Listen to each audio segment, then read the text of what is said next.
What's up, gang? It's Mark with another episode of the Pearl Snap Tactical Podcast, the show that gives you the tips and tools you need to make yourself stronger, faster, and harder to kill. In this transmission, we're going to take a critical look at some of the most overused cliches in the tactical world that probably got to go, right? You've heard them, train as you fight, slow as smooth, smooth as fast, all that kind of stuff.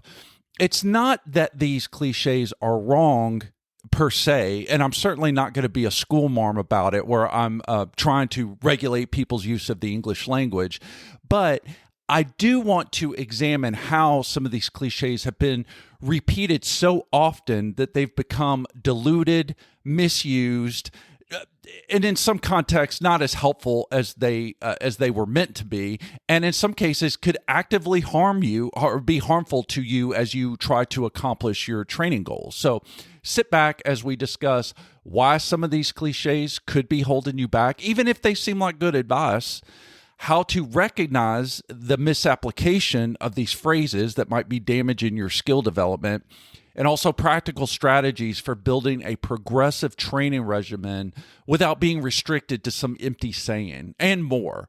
So before we do that, I just want to give a quick shout out to premium subscriber members on our Substack. Thank you for your support. We could not do this without you.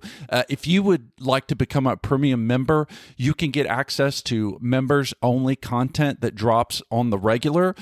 It's cheaper than the price of one of them number 2 meals at McDonald's, and it won't make you fat. It'll make you a sensuous Tyrannosaurus Rex, just like me. So without further ado, we're going to jump into train as you fight and other cliches that need to go. It's all on the Pearl Snap Tactical Podcast, and we're starting right now.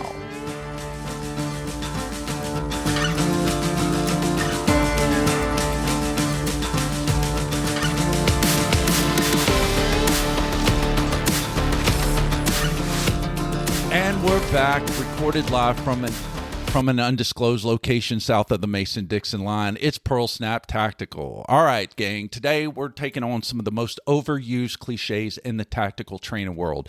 You've heard them 1,000 times. Train as you fight. Amateurs train until they get it right. Professionals train until they can't get it wrong. And other classics. How about this one? Slow is smooth, smooth is fast. And there's dozens others. But let me be clear. Like I said in the intro, I'm not saying that these phrases are wrong or outdated per se.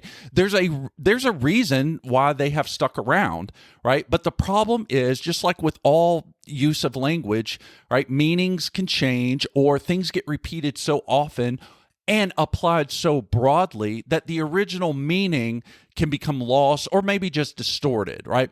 And in many cases, some people will parrot these lines without really truly understanding what they mean. So today we're going to break them down. We're going to talk about what's right about them and where sometimes they go in the wrong, or people take them in the wrong direction. And most importantly, we want to talk about how to apply them correctly so that they will actually improve your training performance instead of holding you back. Now, my perspective on this is 12 years in the military, part of that as an infantry instructor, 12 years training law enforcement and civilians in the tactical firearms across the country. And so, I certainly don't know anything, but I have seen these things played out. I've seen where professionals and civilians alike have used these phrases appropriately to help them, right? And I've also seen where these things have taken a wrong turn and have inhibited people in their progression of building their skill set. So I thought this would be a fun one to just kind of tackle and, not trying to piss in anybody's Cheerios. We're just trying to kind of all learn this together. So let's get after it. All right, first one. Let's talk about cliche number 1.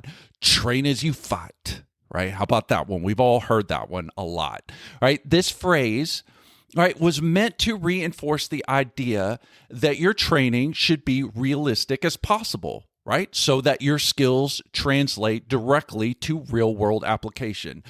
Sounds right? It's a great idea. Who's going to think that's a bad thing, right? It makes sense. Why waste time on techniques that don't hold up under stress, right? Or scrutiny to a real world situation, right?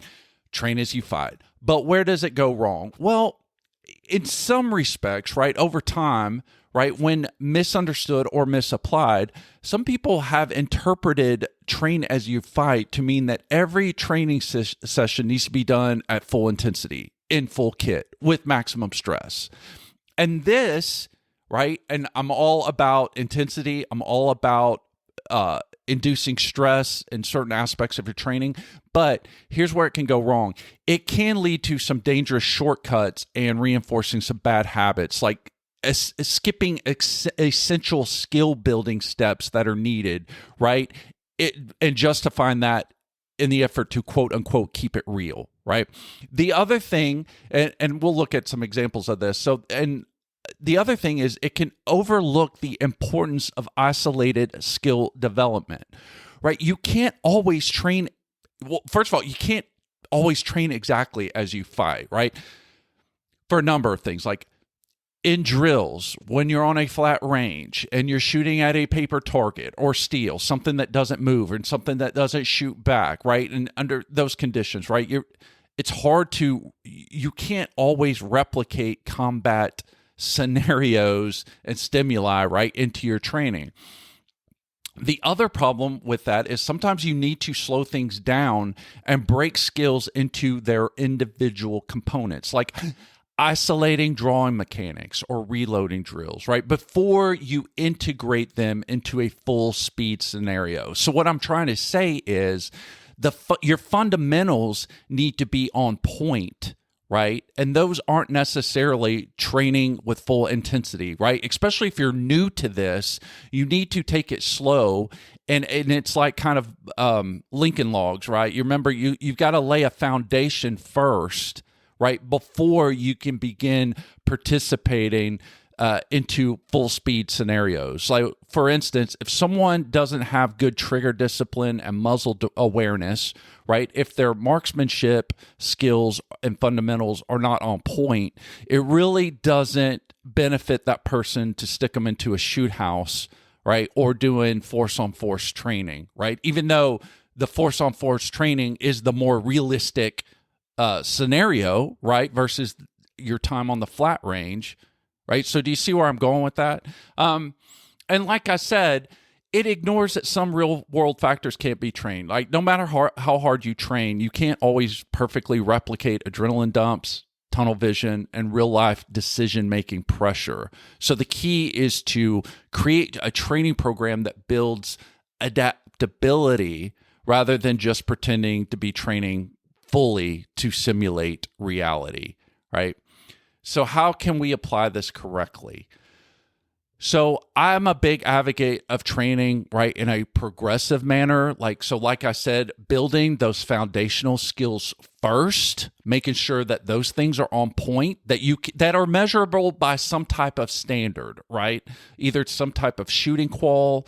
Alex, that was heavily involved in our earlier episodes that came out of Ranger Battalion, for instance, he said that when he was in battalion, before they would go into the shoot house, they would have to qual on a CQB qualification, right? Before those guys were allowed to go and move on into the shoot house. So they had to have some type of demonstration, objective demonstration of their fundamental skills, right? Then that would allow them to move on to a more complicated scenario, right? And doing live force on force or whatever that next step was, right? Recognizing that fundamentals matters, right? So isolating drills are valuable, right? Because that's what builds the skill set. Then you can move on and integrate them into full speed scenarios, right? And then lastly, and then I'll give you another for instance in the civilian world, right? Incorporating decision-making and stress inoculation, right? But don't let the train as you fight become an excuse for reckless or building some type of unrealistic training, right, into your regimen. So another way that I kind of see this play out sometimes is people bringing certain types of equipment or kit to training, right, that they can't execute on in the training environment, but well, let me back it up. I'm even confusing myself. So let me give you a scenario. So running an advanced pistol class, right? I had, and if you're listening to this, there's a couple of people that I've had offline conversations with this on. So we're all on the same page, but so just know that I'm not singling you out or picking on you. But we got an advanced pistol class. Someone's like, I want to bring my EDC pistol. This is the pistol that I carry with every day. So it makes sense, right, that I want to train as I fight. I want to bring the kit or the equipment that I carry with me on my person every day, and I want to run it into this class, right? Well, here's the problem. When you have a compact, right, if you've got big hands and you got a subcompact pistol, right? And then you come into a training class that is going to test you on speed, right? You need some of the course may call for a string of fire that is beyond your current magazine capacity, right? Because you got a subcompact, maybe it only carries 7 rounds, and you need something more like 10 to 15 to complete the drill, right? So that comes into play where now it's getting in the way of the training program that you're submitting yourself to, right? So now someone might make the argument is that, yeah, it's inducing problems that I need to overcome in the training, and that's going to make me better. And I hear you on that. But what I'm saying is when you first are learning new skills and everything, you want to isolate it and get those drills down, and you don't want to be fighting your equipment.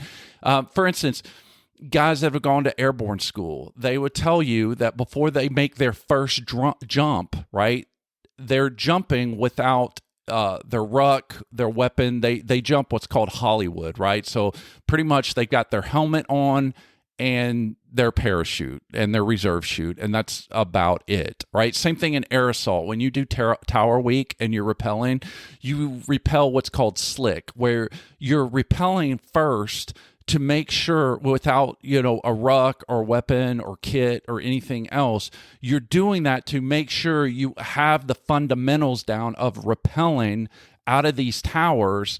And then once you have that down, that's not train as you fight, right? Nobody's going to parachute in a combat zone with no kit and no weapon, right? So that's not training like you fight. But they want to make sure you can parachute properly and land safely, right, without having to fight your kit and equipment. And same thing with rappelling and other things we do in the military with training.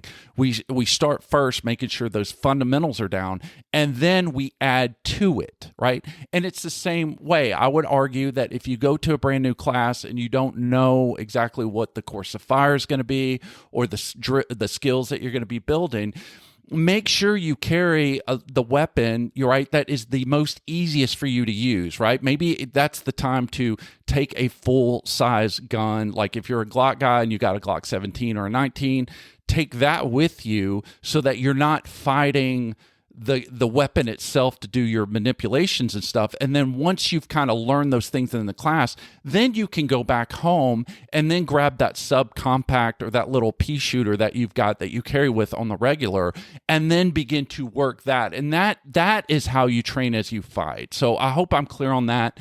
Not saying that train as you fight is wrong per se, but those are ways that I've seen it be misapplied. All right.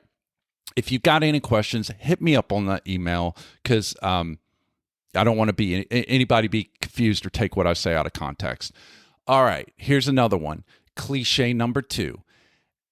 Amateurs train until they get it right. Professionals train until they can't get it wrong. All right. So at its core, this phrase emphasizes repetition and mastery, right? That's something that we all know is important, right? We got to get our reps in. We want to build mastery of our skills. The idea is professionals don't just practice until they succeed once and call it good. They practice until success is their default. And that is the important distinction, right? So here's where it can go wrong. It suggests an unrealistic standard. So the reality is no one is perfect, right? Even top tier operators and professional shooters make mistakes. A really good book is by former Delta Force guy and law enforcement officer Paul Howell. He's got a book called Training for the Fight, I think. I'll put a link in the show notes. You can get it. Great book. And he gives plenty of examples where, his time in Delta Force where guys were messing up. Guys, even on deployment, even on combat missions, were making mistakes, and how they needed to sit down, have a realistic after action review after those engagements to try to fix those issues. And these guys, look, man, these Delta Force, those are the top 1% of the 1%. I mean, those dudes are really, really, really good, and they perform at a very high level, but they're not perfect, right? So the goal of training shouldn't be to reach some mythical level of perfection where failure never happens. But here's the distinction. It should be to build skills that hold up under stress, that allow for quick recovery from mistakes. And I think that's what separates top elite tier groups from the rest of the folks, right? It's their adaptability to recover quickly when they do mess up, right? So that's very important. The other issue is that this can lead to kind of a mindless repetition instead of purposeful training. So some people hear this phrase and they think it means that they need to repeat the same drill endlessly before they can move on, right? But mindless reps don't necessarily will build a skill. It's deliberate practice, right? That are based on some type of metric, measurability, and a plan to get you from A to Z. So professionals train with feedback. They're constantly refining and improving their technique, right? And the other one, and this one's pretty important, is that it fails to address adaptability. So real world encounters are unpredictable. So instead of only training to quote unquote never get it wrong, professionals also train for what happens when things go wrong and how to adapt, how to recover, and to keep on moving, driving on, and continuing on with the mission, right? And that's something that I think kind of gets lost between real life and those people who kind of are relegated to the flat range, so to say, right? Is missing that distinction. So how can we apply this correctly? So we want to focus on deliberate, purposeful practice rather than just blind repetition. And what I mean by deliberate practice is deriving at some realistic goals for where you are, right, that are measurable, right? And then purposely pursuing those goals through a method of skill building practice, right, that will get you to accomplish that goal, right, in a way that's measurable, right? Having some type of metric behind it, right? And then adding to it, like we said before. So we're not just training for perfection, but also for adaptability. So when we are trying to achieve this goal and things don't go as planned, right? How do we recover when things don't go on our way? At the end of our session, right, take some time to think through what you trained on, what things went right, what things went wrong, and then what are you going to do to fix that in your next training cycle, right? And then you also have to accept that even professionals make mistakes, so you better believe if you're a civilian that doesn't do this for a living, right, you're going to make mistakes too. But the professionals train in a way to recognize it and fix it faster. So that is something that you can do too, right? All right. Moving on, we're going by these pretty fast. So let's talk about slow is smooth, smooth is fast. This is my favorite hobby horse, right? This is one of the most quoted phrases in shooting and tactics, and it really comes from a good place. It's for good reason, because it means to reinforce efficiency over just raw speed. So the idea is that rushing leads to sloppiness, right? But if you focus on being smooth, right, by slowing things down and deliberately executing things, that over time speed will follow naturally, right? But with the caveat, right, at some point you are going to have to increase your speed, right? It's not going to happen on its own. You're going to have to increase your speed, right? And I'll get that later when we get into how to do it right. So let's talk about where this goes wrong. So some people take this to mean train slow forever, right? So some shooters take this to mean that they should only train at slow speeds, thinking that speed will magically develop on its own. But the truth is, if you don't ever push yourself to go faster, right, you're never going to actually get faster, right? That's just the sprinters don't jog, right? At some point, they do have long recovery runs, or some of them I know that do. I certainly do those, but when it comes to sprinting, I sprint as fast as I can when I have a sprinting training practice, right? Or sprinting training practice. So it also can be an incomplete thought, right? The slow is smooth stuff, right? Yes, smoothness is important, but at some point, like I said, you have to introduce speed and stress into your training to truly prepare for a real world encounter. And then third, the other issue is it can lead to an over precision instead of a practical speed, right? So some shooters get focused on smoothness that they hesitate or move too methodically in real situations. So in a gunfight, if you've been in one or if you've watched security cam footage of one, right?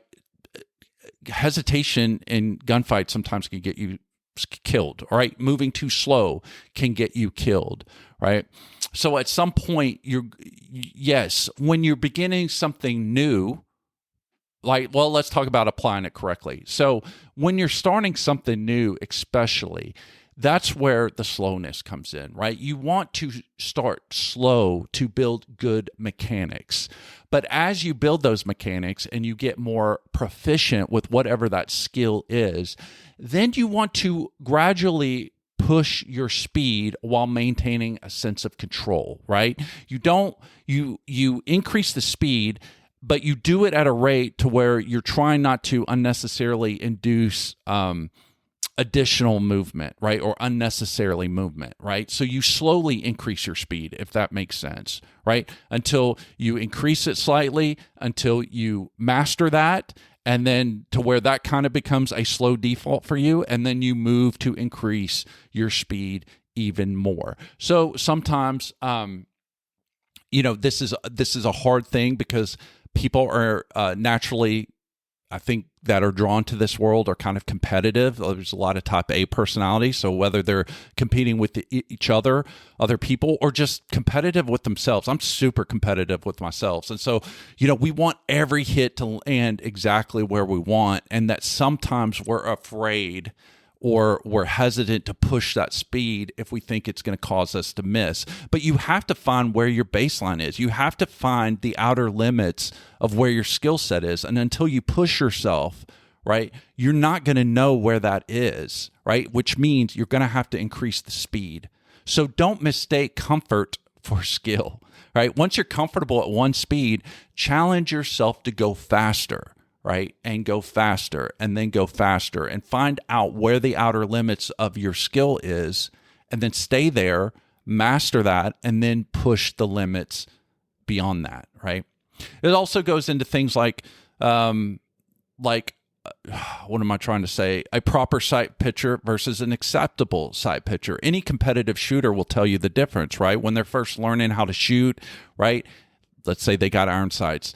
They're going to line that front sight post with the rear sight post, center mass of the target, equal height, equal light, and then slowly pull that trigger. But then as they get better, as they get faster, and as they go into a competition, right, they don't always have time to get everything lined up. And so they may go for what's that acceptable sight picture. And that comes from learning, how close does that front sight post need to be lined up? It doesn't necessarily, especially when you're close, have to be lined up exactly. Sometimes good enough for government work is going to get you the hit, right, under time, right? So understanding spatial distance in relation to where you are to the target, in relation to your sights to the target, things like that, and what is good enough to score the hit to move on to the next target, right? And then recognizing that, like I said, real world encounters, speed and aggression often win. So yeah, I know that there is that saying, you can't miss fast enough to win a fight. That's true. But the point is, with all these cliches, they are all true in their context, right? And the problem with some of these cliches is that when they're used across the board and out of context, that's when you get into trouble. So understanding what this cliche or what these phrases mean within their given context and use them appropriately, that's going to keep you on track. It's when you try to pull them outside of their context and fit them in a scenario that they weren't designed for, that's when you run into trouble. And that's what I'm trying to say. That's what my gripe is with some of these cliches. It's not so much in their meaning themselves, because they are right in their context, right? It's when they get misapplied, right? It's when they're overused and misunderstood, right? That's what can lead to bad training habits. That's what leads to unrealistic expectations, and maybe arguably even some dangerous assumptions. So the key, like I said, to reemphasize, is to understand the meaning behind these phrases and apply them in a way that's actually going to help you improve your performance and not hinder you. At the end of the day, good training is about balancing efficiency, realism, and adaptability. If you train with purpose, if you train to push yourself and you apply these concepts correctly, you're going to be better prepared for real world encounters than if you just parrot catchy sayings, without really thinking about the meaning and applying the meaning that's behind them. So that's what I've got for you today, guys. Are you digging this transmission? If so, share it with a buddy who's got your six and keep the conversation going. Share this show with your friends. Have a conversation about these things. And build these skill sets together. So that's all I've got. If you got any questions, just hit the comment below if you're on our Substack, or email me at info@bearnessdefense.com. Let me know what you think about this. Are there cliches that you have that are kind of a hobby horse of yours that you don't like? Let's talk about it. Send it to me. And that's all I've got for today, guys. Again, shout out to my premium subscribers. Give it a thought. If you're not, go to our Substack. You can upgrade your premium subscription and get exclusive content only. With that, guys, I'm going to sign out telling you to stay safe and keep it Pearl Snap.